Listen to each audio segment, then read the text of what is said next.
Olá, estou de volta com mais um movimento. Eu vou apresentar para você algumas das atividades do meu entrevistado. Ele é arquiteto, designer de móveis, músico, chargista, cartunista, ilustrador, enfim, é um artista. Eu entrevisto, o meu convidado é o Roberto Nunes, popularmente conhecido como Cangerê. Seja muito bem-vindo, é uma alegria te receber aqui e você poder falar da sua arte, Cangerê. Que coisa boa. Coisa boa é reencontrar você. É uma pessoa que muito grata para mim, né? Uma imagem boa que eu carrego na minha vida, né? Porque sempre te conheci trabalhando, né? Aqui nessa região de prefeitura, câmara, né? E você me traz gratas recordações, né? Desde dos tempos que eu cheguei para trabalhar aqui na prefeitura, né? E isso é mútuo, né? O Cangerê está dizendo, ele trabalhou aqui na época do Dr. Wagner Nascimento, então prefeito, e eu já estava também aqui na Câmara Municipal e o gabinete funcionava aqui no térreo, né? Exatamente aqui. E você já atuava na sua área de arquiteto, né, Cangerê? Isso, e também no gabinete do prefeito Wagner, né? Isso. Eu fui contratado na época no governo do Wagner, né? Para atender as exigências do próprio prefeito e da Secretaria de Planejamento, via o arquiteto na época, era o Dr. Wagner Schroden, e outros arquitetos que orbitavam em torno dele, né? E aí foi onde a gente planejou muita coisa aqui para Uberaba, sabe?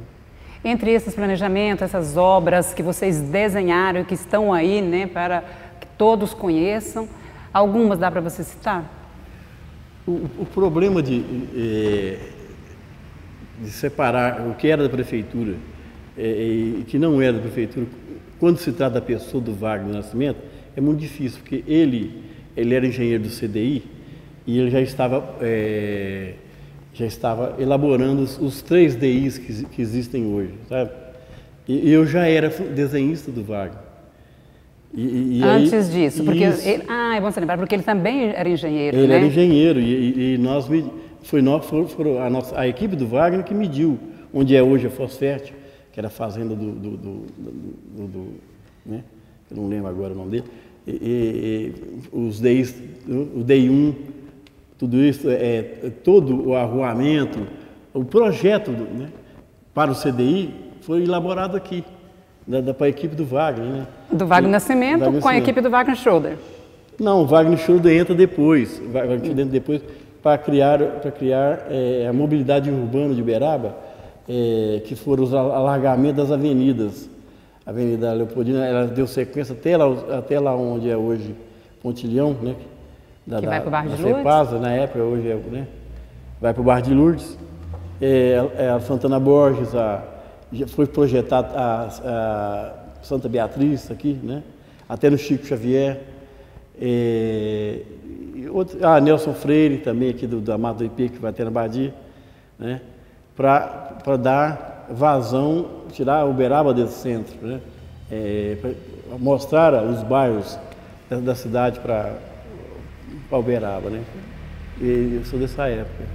Cangerê, mas você trabalhou também na administração do Dr. Hugo Rodrigues da Cunha, quando foi prefeito? Sim. Até eu me descobri. Né? Como assim? Porque, na realidade, eu era uma pessoa assim, de estreito relacionamento com o Dr. Wagner. Né? Foi o Wagner que me trouxe de Conquista para cá. Né? O Wagner me trouxe para me trabalhar no escritório dele. E aí, quando o Wagner virou prefeito, eu vim trabalhar com o Wagner, né?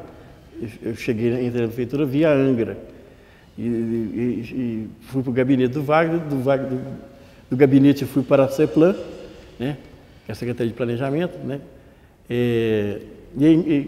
e fiquei até que o Hugo entrasse. Quando o Hugo entra, eu era lotado como funcionário do gabinete, né. Aí me falaram, você ficar aqui fazendo o que no gabinete? Você mexe com desenho, com projeto? Volta para a CEPLAN, né? Eu voltei para a CEPLAN. Só que lá na CEPLAN eu ganhava um tanto que não condizia, porque eu estava fazendo trabalho tanto do meu, como de desenho, como eu já estava projetando aquilo que os arquitetos deveriam fazer. Eu não achava justo aquilo. Eu falei, olha, chamei os arquitetos e falei, escuta, vê se vocês aumentam o meu salário, né? Porque vocês estão me pagando apenas como desenhista, né? Mas eu já estou projetando as coisas de vocês. Estou fazendo trabalho para vocês e para mim. Aí eles falaram, mas nós não podemos fazer isso. Então eu vou sair daqui, né? E foi. Só que eles me mandaram embora. Ah, e você foi demitido, foi exonerado. Fui demitido. Aí, só que o Hugo precisava de fazer tinha ideia de fazer uma nova prefeitura ali onde seria a Mata do Ipê, onde é a Mata do Ipê. E aí, é ali na Santos Dumont, lá em cima, não, né? Guilherme Ferreira. É Guilherme Ferreira. Ali tinha uma área ali, em torno da mata, tinha uma área ali que caberia as secretarias ali. E ele pediu que eu desenhasse isso, né? Só que ele não sabia que eu já era demitido, eu já estava demitido. Eu fiz o projeto, né? Porque ele é prefeito da cidade, né? Fiz o projeto, entreguei para ele e cobrei. Ele ficou bravo comigo. Cobrando de mim por quê? Você é meu funcionário? Não, eu não sou seu funcionário. Eles me mandaram embora. Ele me pagou, mas mesmo bravo, ele me pagou. Você está aí com a camiseta de Conquista, você é natural de Conquista. Eu sou de lá, E esse desenho aí, certamente é da sua autoria? Esse desenho é da minha autoria. Esse desenho, o histórico dele é que... Mostra mais pra gente aí, Cangereiro. Eu vi uma matéria, Conquista um jornalzinho mensal lá. Né? Quem faz, eu tenho um amigo de infância, que é bacharel em Direito, e ele escreve uma coluna lá, falando sobre a Conquista. É o Carlos César Bragato, é o Badaia, lá, conhecido lá, né? Que também era baterista da nossa banda de rock na década de 70. E o Badaia pediu para mim fazer uma matéria sobre o número de veículos que tem Conquista. Conquista tem muito carro. Quase todo mundo lá tem carro, né? Eu falei, Cangereiro, aqui é difícil você estacionar, sobretudo no centro da cidade, porque todo mundo vai de carro para lá e não tem onde colocar o carro. Eu peguei, desenhei a igrejinha, a pracinha, né? E cheio de carro. E saiu um jornalzinho do mês, né? O povo achou bom, achou bonito demais. Nossa, que beleza, né? Faz uma camiseta disso, né? Aí o que eu fiz? Eu tirei os carros e fiz a camiseta. Essa aqui. Né? Aí você limpou, deixou só a parte arquitetônica. Isso, porque é a parte bonita da cidade. O jardim bonito que tem lá, né? E a igrejinha. Realmente é bem bonito lá. É bom arrumadinho, essa praça. né? Mas isso aí foi em comemoração, foi o ano passado? Sim. A camiseta foi lançada no aniversário da cidade de Conquista.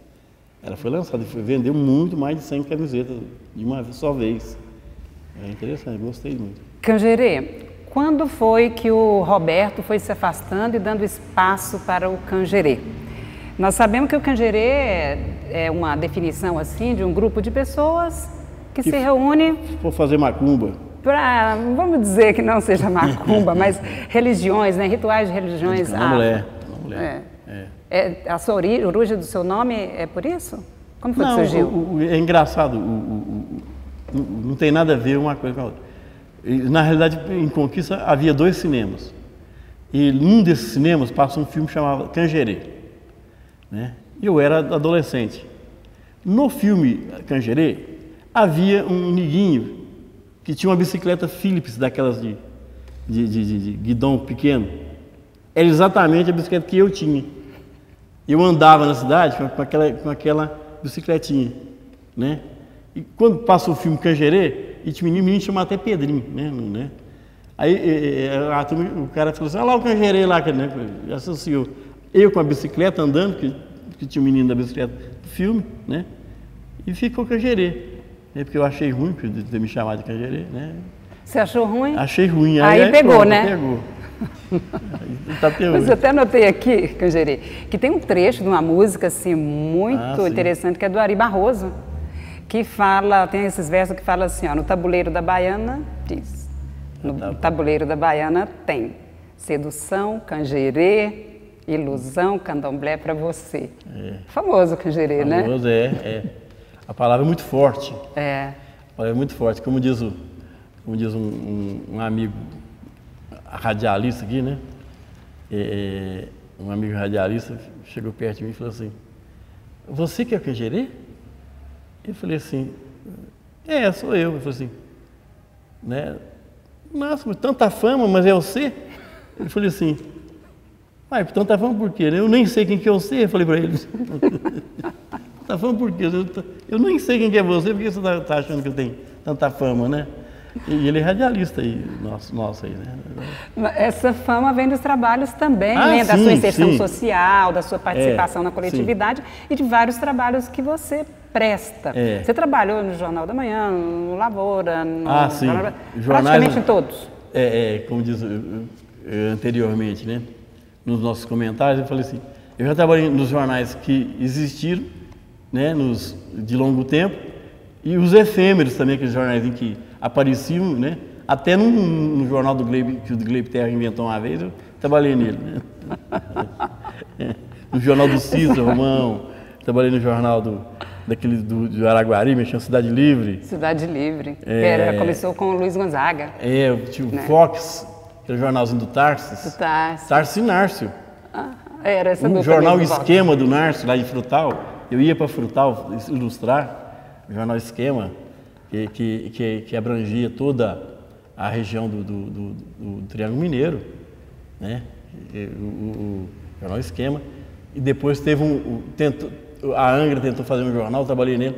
Meu diretor era o Renato Lima, que hoje é radialista e mora em Delta. Chama A Voz do Vale, só saiu 2 números, porque depois fecharam a Angra. Aí acabou a Voz do Vale, né? Então, mas em todos você estava, né? Todos. Porque tem que ter. E hoje eu estou no A Voz da Badia. Ah, é? Da Janvec lá, Stefânia Janvec. Eu chamei ela de patroa, sabe? Filha do, né? E tem no Jornal da Badia Notícias, né?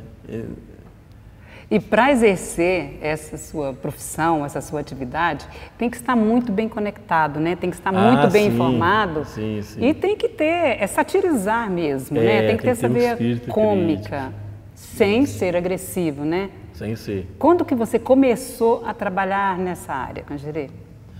Na realidade, eu comecei a trabalhar nessa área via Raul Jardim no Lavoura.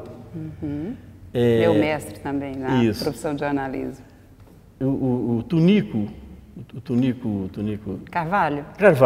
Sim. O Tunico me levava para o Lavoura para me fazer layout para ele vender para as empresas aí. E eu desenhava layout e o Sr. Raul viu eu fazendo layout. E aí, naquela época, o Uberaba Esporte estava numa boa campanha, o Uberaba Esporte. Estava atuando no Campeonato Brasileiro, da primeira divisão, né?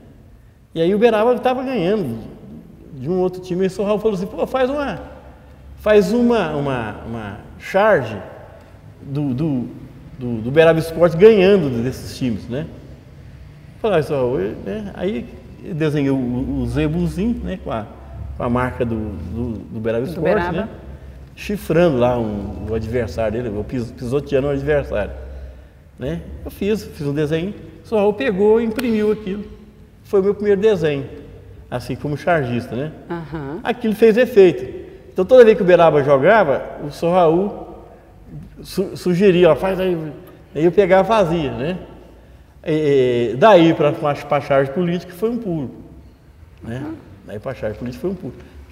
Havia fatos políticos, né, que eram muito engraçados, né? E eles pediam, tipo assim, tira um sarro, né, nessa situação aí, né? Só que eles me orientavam, né? Eles me orientavam, olha, casos pessoais não podem transparecer. Você tem que atingir a figura pública, a figura pessoal você deixa para lá, né? E é assim que eu procedo, né? O político é uma boa matéria-prima, então, para a charge? Ah, sim, porque ele lida com a coisa pública e ele fica exposto, porque ele vira figura pública, então ele fica exposto. Então, aquelas atitudes que ele toma, elas são vigiadas. Muitas das coisas que eu desenho, que eu revelo, é aquilo que a pessoa que lê queria fazer, queria dizer. Entendeu? Aquilo eu reflito aquilo que a pessoa queria dizer. Ô, Cangerê, e em relação a questão política, quais foram as charges que você acha que se destacou bastante? Que eu me lembro muito do ex-vereador, que também foi presidente da Câmara, Ademir Vicente da Silveira, que uma vez estava de férias no Nordeste, e você desenhou ele numa rede, né, tomando água de coco e debaixo, assim, com uma rede amarrada, né? Entre dois coqueiros. E ele dava risada daquilo ali, né? Ele ficou, nós pensamos assim, nossa, muita gente pensou, o Ademir vai ficar bravo e não sei o quê, e ele achou muito engraçado. Então essa é uma que, aqui dentro da Câmara Municipal, é que eu me lembro muito, mas tem várias outras, né? São várias. O problema do político é que ele acha o seguinte, que quando ele é citado, ele acha bom aquilo. Que ele é lembrado, né? Mesmo que ele faça alguma coisa errada, né? Só do fato dele estar na mídia, aquilo ajuda para ele né? Na composição histórica dele. Né? E é onde, às vezes, por exemplo, eu encontro com o Turquinho, que lembra da charge do aviãozinho que ele jogou no Manhattan, um aviãozinho de papel que eu joguei no Manhattan, e a mãe dele gritando, para meu filho, não faça isso, né? Bom, vamos esclarecer melhor isso aqui, Cangerê. Manhattan é o nosso edifício aqui. Isso. Não é Manhattan, em Nova York. Não, é o edifício Manhattan do Toronto, da SCG, né? Mas que você fez uma referência, então, ao 11 de setembro. 11 de setembro, né? Então, essa é muito lembrada, até por ele mesmo. Tá. Por que foi mesmo que você construiu essa charge? Por causa do 11 de setembro e havia uma pendenga entre a RCG, na empresa do Dr. Antônio Ronaldo, com o vereador Turquinho na época. Turquinho alegava que lá foi desapropriado de forma indevida, né? Que lá pertenceria a uma entidade filantrópica, Hospital Veracruz, não tem assim mais ou menos, hospital, não lembro mais ou menos o nome. Então, e havia essa briga entre o Turquinho e a empresa do Dr. Antônio Ronaldo, né? Essa repercutiu bastante. Repercutiu, né? Porque ele realmente levantou, ele usou a figura dele de político para ver se fazia alguma coisa, mas o prédio já estava pronto, ele não tem mais como. Nós tivemos também, que foi extremamente trágico, né? Foi daquele jornal francês com a sede em Paris, o Charles Hebdo, que ele sofreu um ataque terrorista, eles satirizavam ali, especialmente os muçulmanos, né? Isso aconteceu, foi o ano passado, 12 pessoas mortas, várias feridas, inclusive os cartunistas. Bom, por uma corrente, muita gente falou que esse ataque foi uma intolerância à liberdade de expressão. Uma outra corrente fala que eles foram desrespeitosos, que o jornal estava sendo desrespeitoso. Na sua avaliação, na sua linguagem enquanto artista desta área, qual que é a sua opinião? Há pouco eu falei que o senhor Raul Jardim me explicou, cuidado para você não atingir a pessoa. Pegue o político, pegue a figura pública. Para o muçulmano, Maomé não é uma figura pública, é o Deus deles. Então, muito cuidado quando você vai cuidar disso, porque você está cuidando muito mais do que a pessoa física. Você está lidando com a mentalidade que circunda toda uma nação, porque os muçulmanos se sentem uma nação no planeta inteiro. Esse foi o erro do jornal, dos chargistas. Eles poderiam serem menos agressivos, porque eu cheguei a ver as charges, que além de atingir o profeta, eles estavam atingindo os costumes que o profeta ditava. Entendeu? É como eu ia dizer, o que você deve fazer dentro da sua casa, com a sua família, não sei o que. Não posso. Eu não posso, entendeu? Eu tive, por exemplo, aqui um outro menino que foi chargista aqui em Uberaba, o Toninho. O Toninho foi chargista aqui. E o Toninho andou fazendo charges na época do Dr. Anderson, prefeito, né? E o Toninho atendeu lá as exigências da editoria e fez uma charge atingindo o pessoal do Anderson Adalto. Foi quando o Anderson casou, né? Ele colocou o Anderson com a esposa e o João Franco, como se fosse um triângulo amoroso. Isso não pode. A figura pública, quando o Anderson casou, ele casou, o prefeito casou, beleza, parabéns. Né? Agora, ele, quanto prefeito, ele não. Eu já fiz charge contra o Anderson. Eu já fiz muitas vezes. Quando eu encontro com ele, nós tomamos o uísque junto, né? Entendeu? Mas o que você já fez pessoal, contra ele que ficou dentro do nível mesmo político? No nível político Contra mesmo, ele não, sobre ele, né? Sobre ele. É o seguinte, o Anderson ele desconhece a arrogância dele. Entendeu? Ele acha que ele é franco. Tem a hora da franquia, aquilo que é franquia e aquilo que é arrogância, né? Então, uma vez ele foi arrogante com um secretário de meio ambiente, né? O secretário falou assim: o senhor não vai mais gritar comigo. Ele falou: por quê? Porque não, eu não sou mais o seu capacho, nunca fui seu capacho, eu não quero ser mais seu secretário. Entendeu? Você exonerando ou não, eu não sou mais seu secretário. Nunca mais você vai gritar comigo. É o Ricardo Muniz, meu amigo, meu professor. Quer dizer, ele devolveu a arrogância para ele. É o Renato, não é? É, o Renato devolveu a arrogância para ele com educação. Não, você fala, né? Você me convidou e agora você não te dei o direito de você gritar comigo. Então eu na época fiz uma charge sobre essa arrogância. Ele devolvendo com educação uma pessoa arrogante. Ele ficou surpreso com aquilo, né? Mas ele não parou, não deixou de ser arrogante. Ele continuou, né? Dá mais charges isso aí, então? Dão mais charges, né? Hoje, não sei como. Porque se pega também um estilo, um perfil, um hábito ali também da pessoa e realça, né? Tem. Você, por exemplo, o mau humor do Dr. Hugo, por exemplo, aquilo é uma delícia. Uma delícia para satirizar. Exato, né? Como ele trata as coisas com seriedade, né? Com seriedade e mau humor, né? Nós temos a alegria do Marcos Montes, né? Que abraça todo mundo, que tem aquela alegria, né? O Piau, né? Nós temos agora o Piau. O que é que se define mais no traço ali dele, né? O Piau é uma pessoa simpática, em excesso de simpatia, né?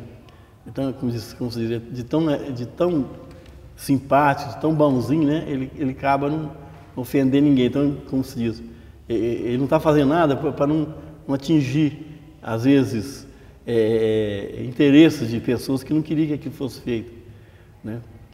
Tanto é que ele, coitado, ele fez aqui, a única coisa que ele fez, criou uma animosidade terrível, esse BRT, na Avenida Leopoldino. Atribui a ele a morte da Leopoldina, por causa daquele ônibus que passa, né, de fora a fora dela, né? Você entendeu? Mas por quê? Porque ele é uma pessoa boazinha demais, ele escuta demais o secretário, ele escuta demais as opiniões, assim, ele fica dando chance demais, ele não tem o dedo dele mesmo. Isso é bom para desenhar? Isso é excelente.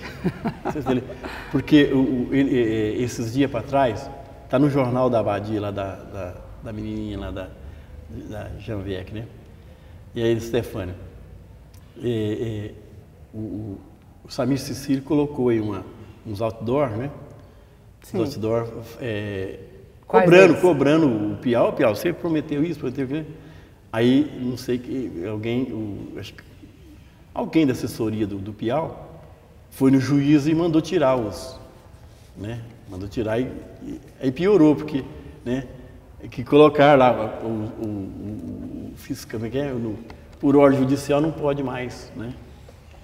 Aí eu fiz pro Jornal da Abadia, eu fiz lá o rapaz colocando um outdoor, proibido falar que o Piau não faz nada. O juiz, pronto.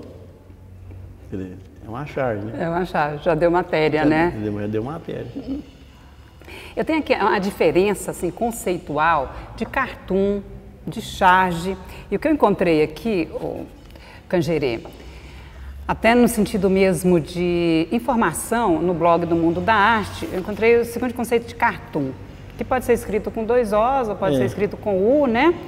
Que é um desenho humorístico acompanhado ou não de legenda, de um caráter extremamente crítico, retratando de forma bastante sintetizada algo que envolve o dia a dia de uma sociedade. O termo é de origem inglesa e foi pela primeira vez utilizado neste contexto na década de 1840. Aqui vem também que no Brasil, né, a primeira vez que foi utilizado foi na revista Pererê, que foi do Ziraldo, na edição de fevereiro de 1964, onde que ele lançou esse neologismo cartoon e que foi adotado no jargão profissional. E aqui pode ter elementos de história em quadrinho, como falou, pode ter legenda, pode não ter, pode ter os balãozinhos, pode não ter. Que é um pouco diferente da charge, né? E aqui, daqui a pouco eu falo sobre a charge, nós vamos conversar sobre isso, mas eu quero te perguntar, Cangerê, que, por exemplo, os pichadores, que depois vieram os grafiteiros, eles fizeram a escola aqui, tem a ver com a charge, tem a ver com o cartoon, ou é uma arte separada, diferente? Não, é uma manifestação totalmente fora dos padrões de arte. Né? Porque para se fazer arte tem-se uma escola acadêmica, há uma preparação técnica para aquilo. Para me desenhar uma pessoa, eu tenho que fazer um curso para desenhar uma pessoa. Para desenhar uma casa, eu tenho que fazer um curso para desenhar uma casa. Entendeu? E para cada coisa que eu aprendo, há uma destinação. Né? Eu, por exemplo, vou desenhar, sou ilustrador, para um livro, para por exemplo, aqui temos ilustrações aqui, nas paredes. A pessoa estudou, né, para exercer isso. Né? O grafiteiro é aquele cara que segue o instinto. Não, ele vai pelo instinto. Ele vai pelo instinto. Então, você vê que a arte do grafiteiro, ela é amorfa. Ela quase não tem, né? Ela não tem uma forma definida. Aí o cara começa a desenhar uma coisa, aí a excitação dele leva a outra coisa, né? Entendeu? Fica meio confuso, né? Ah, mas eu uso a cor, não sei o que. Não usa, porque você compra lá de tinta, você põe a cor que você quiser, né? É essa que é a diferença essa falta de academicismo. Agora tem caras que apuram. Sem querer, desenvolvem uma técnica própria. Existem grafiteiros que têm técnica própria, que são realmente são pessoas bem dotadas, né? Isso, aí pode-se dizer que é uma arte, né? Mas esse suja muro aí que tem por aí, isso não... Você falou do estudo aí, das pesquisas que são feitas, dessa questão acadêmica, dentro do trabalho do chargista, do cartunista. E alguém também te inspirou? Você acompanha algum chargista, algum cartunista que te traz uma referência boa? Sim, não. As minhas referências são, de criança, meu pai comprava a revista O Cruzeiro. Ah, sei. Revista né? Na revista O Cruzeiro tinha o Amigo da Onça, do Périx, do Amaral, né? Que era uma charge tanta, né? E tinha também o professor Macarra, o Haikai, que até o Milor Fernandes aparecia nele, né? Haikai, que significa charge, só que em oriental, né? E tinha esse Amigo da Onça, que era uma charge, saía uma vez por semana, e tinha esse professor Macarra, as coisas acontecem, eu não lembro muito bem, não. Começa aí, depois eu entro na fase de adolescência, aí aparece a revista O Pasquim. Ah, sim. Né? Aí vem toda aquela equipe do Pasquim, né? Ziraldo aparece. Eu fui amigo do Ziraldo. Quando o Ziraldo veio criar o Fuscão Preto, né? Ah, foi ele que criou o Fuscão Preto? Eu me lembro quando ele veio aqui também para lançar o Menino Maluquinho. Eu estive com ele, nós passamos a tarde junto aqui na Arthur Machado, na esquininha ali, na revistinha ali, na livraria. Aí E fiquei amigo dele, que eu frequentei o Rio de Janeiro, algumas vezes que fui no Rio, encontramos por lá. Fui no Pasquim, estive lá na Rua da Carioca ali. Tive o Pasquim, depois vem Cacete e Planeta e outras revistas estrangeiras também que a gente, né? Foi acompanhando? Fui acompanhando. E você faz escola também? Você vê que você tem alguns discípulos, algumas pessoas que te procuram, que têm interesse por essa arte? É curioso, eu não tenho, por exemplo, no campo nessa arte de charge, eu não tenho amigos. É mesmo? Não, eu tenho concorrentes. É curioso, porque eu já pelejei para fazer amizade com eles. Eles se sentem concorrentes de mim. Eu já tentei, né? Oh, vem cá, vamos trabalhar juntos, vamos. Não, eles não sei, eles todos me chamam, o mestre, eu sei isso. Só que eu chamo, vamos agrupar, vamos fazer algo junto, eles tudo correm. É curioso isso, não tem essa. Né? Foi ótima essa pergunta, assim. Foi ótimo esse abordar isso aí, porque aqui em Uberaba tem ótimos desenhistas, entendeu? Tem bastante? Isso, tem bastante. Eles estão todos nessas agências por aí. Agências de publicidade. E eles temem chegar num jornal para expor seus trabalhos. Coisa que aconteceu comigo por um acaso. Eu estava passando pelo jornal, o jornal me jogou na mídia, né? E resumindo, a minha fama é mais midiática. Tem meninos aqui em Uberaba que desenham melhor do que eu. Eu falo, né? Assim, só que não tem o domínio que eu tenho, porque eu agora já vivi o jornalismo, entendeu? Já vivi arquitetura, já vivi engenharia, né? Agora eu estou na frente, né? Mas eles, assim, em traço, o trabalho deles são mais primorosos do que o meu. Só que eles ficam mais retraídos. Mais retraídos. Mas tem muita gente nova fazendo isso? Não, na ilustração? Não, só nas agências, via para publicidade, propaganda. Só no sentido de publicidade. É uma pena. Porque não pode se perder, né? Não teria pode. que ter uma Deveria renovação. se juntar mais, entendeu? Verdade. Perguntar para mim que caminho que eu sigo, né? Porque agora eu já estou nessa época, já passei dos 60 anos, agora que tem que ensinar para a turma, gente. De formar uns discípulos, né? Para as pessoas continuarem, né? Assim como me indicaram antes, né?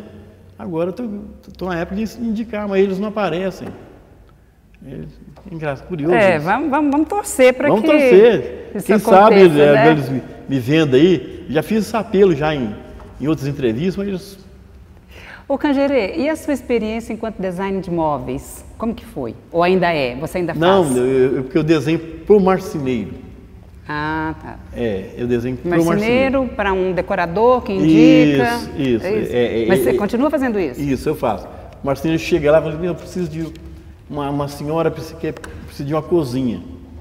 Aí eu pergunto, o que é que ela quer na cozinha? Um cookpit, não sei o que lá, né? 2 geladeiras. Ele me conta qual é a necessidade dela. A família dela é de quantas pessoas? Tanto, para ver o tamanho da mesa que põe, né?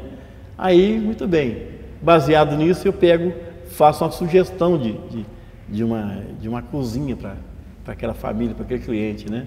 Os marceneiros levam lá, eles aprovam o projeto, depois eles mesmos executam, porque o meu desenho é para que o marceneiro execute aquela cozinha que eu projetei.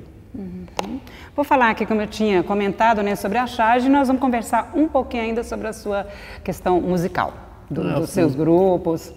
Bom, charge, conforme assim, também a pesquisa, que é um estilo de ilustração que tem por finalidade satirizar, por meio de uma caricatura, algum acontecimento atual com uma ou mais personagens envolvidas.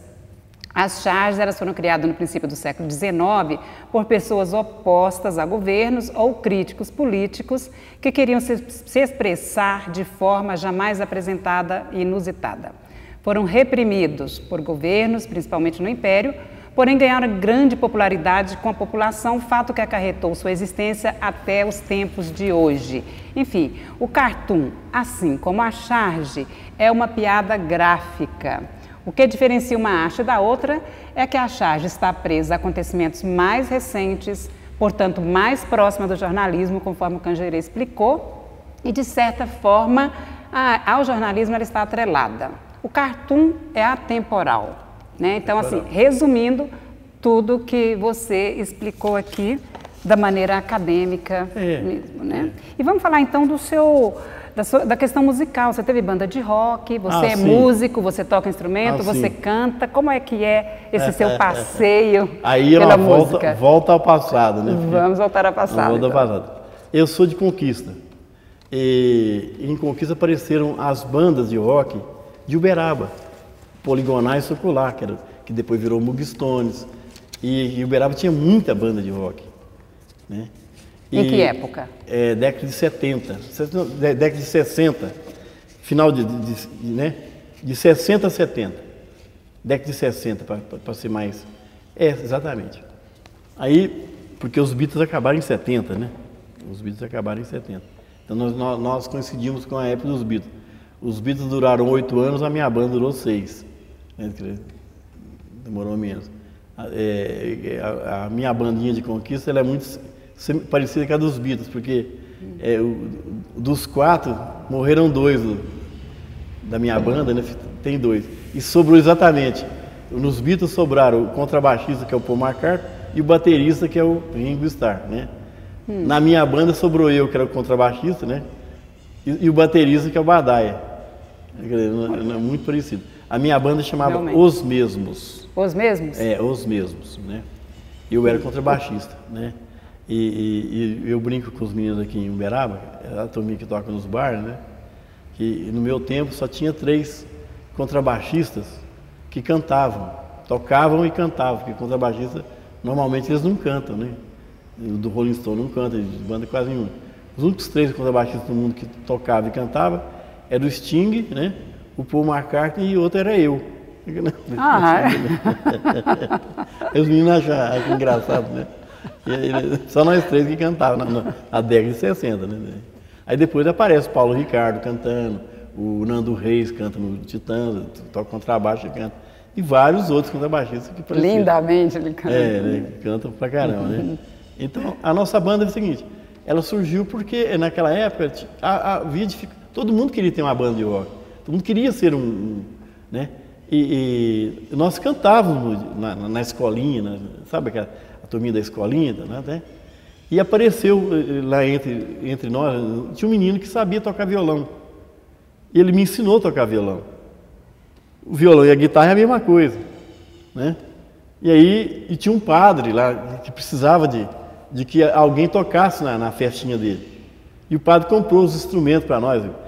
Tipo assim, eu compro para vocês, mas vocês me pagam, vocês não me cobram nada. E nós tocamos, lá e se apresentam. Isso, nós tocamos 5 anos para eles para pagar a banda, né? Mas nós tocamos. Nós fizemos baile, naquela época a banda fazia baile. Né? Fazia um baile. Um baile é um crime, um baile hoje. Uma banda de 4 rapazes tocar das 10 às 4 da manhã, 6 horas né? Mas nós fazia aquilo uma hora alegria do mundo, achando que nós ia, né? E chegar ao estrelato, né? O repertório nosso era totalmente americanizado ou inglesado, né? Diz os ingleses. A nossa influência era Beatles, era Rolling Stones, né? Era Elvis, né? E aqui no Brasil era o Roberto Carlos, era o Tim Maia, né? E essas turminhas, Renato, essas Blue Caps, a jovem guardazinha, né? Entendeu? Daquela épocazinha, né? E a nossa banda viveu 6 anos. Nós tocamos em Frutal, Franca, aqui em Uberaba. O Sacramento era nossas férias eram no Sacramento, né? E quando a banda se desfez, alguém foi seguir carreira solo? Você, por exemplo? Não, porque nós somos do interior, não havia isso, né? Não havia isso. Então, a banda se desfez porque eu mudei de Conquista, né? Eu mudei de Conquista, um outro morreu, morreu primeiro o solista, o cantor, o primeiro cantor, a primeira voz morreu, que era daqui de Uberaba, o Juninho, irmão do Clebinho.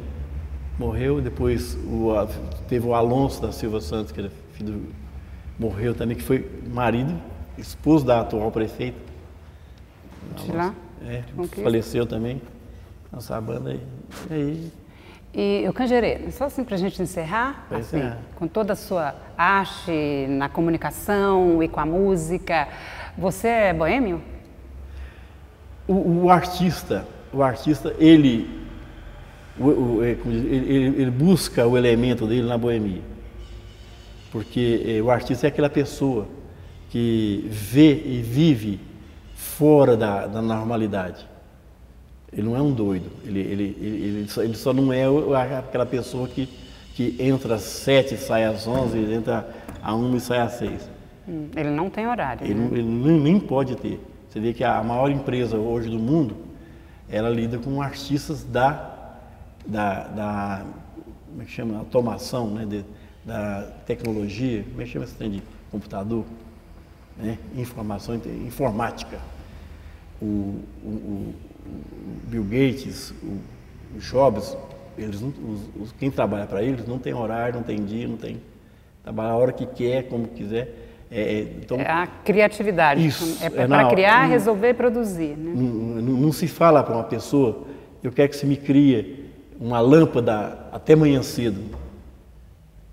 Você fala para uma pessoa que datilografe ou que redige um texto até 5 horas da tarde, tudo bem. Né? Mas para uma pessoa criar uma coisa, né, é muito difícil. Né?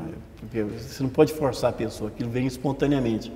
Como vier espontaneamente, as coisas que existem no planeta vieram de uma criação de uma pessoa que apenas percebeu que não podia ficar mais daquele jeito. Né?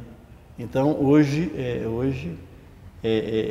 nós vivemos num afloramento de criatividade muito bom. Nós estamos vivendo uma época porque isso você encontra na boemia ou você diminuiu isso? Não, porque a pessoa boêmia, quando a pessoa boemia não é no sentido pejorativo, não. Tá? Ele é aquele cara que naquela oportunidade ele fala aquilo que ele não fala na normalidade dele. Sim. E mesmo quando você está se divertindo, então você é um observador. Sim, exatamente. Você está criando. Muito mais. Até quando eu vim para cá, eu vim rindo de uma frase que o sujeito escreveu, que eu achei muito criativo. Eu até gostaria de encerrar com ela, né? Sim, claro. A frase é a seguinte: eu estou vivendo um momento tão interessante que eu não sei que momento que é esse. O cara escreveu. Estou vivendo um momento tão interessante que eu não tenho a menor ideia aqui. Bom, nós estamos encerrando então dessa maneira, assim, artística, cômica, satirizando. Eu entrevistei aqui o amigo Cangerê, que também... no início eu gostaria de comentar, né, porque o nosso colega Félix aqui também lembrou das músicas que você cantava, das suas referências musicais, né? Sim. E você citou que era a esposa do James Taylor, que era uma das suas... A Carly Simon, né? Que você ainda curte, ainda gosta? Sim. Escuta bastante? Não, lá em casa eu tenho uma rádio que chama Flashback, no computador, toca o dia inteirinho. Só toca as músicas da década de 70 para trás, né? Foi a época que floresceram as melhores músicas do planeta. Parece que era a despedida das coisas boas, né? Depois virou esse lepo-lepo da vida aí. Então eu trago isso, né, para mostrar mais para vocês quem é nosso amigo Cangerê. Muito obrigada por sua companhia e eu agradeço demais você ter vindo. Realmente foi uma alegria, né, de poder te rever e te rever assim profissionalmente, de uma maneira leve, de uma maneira descontraída, de uma maneira gostosa. Muito obrigada e até breve.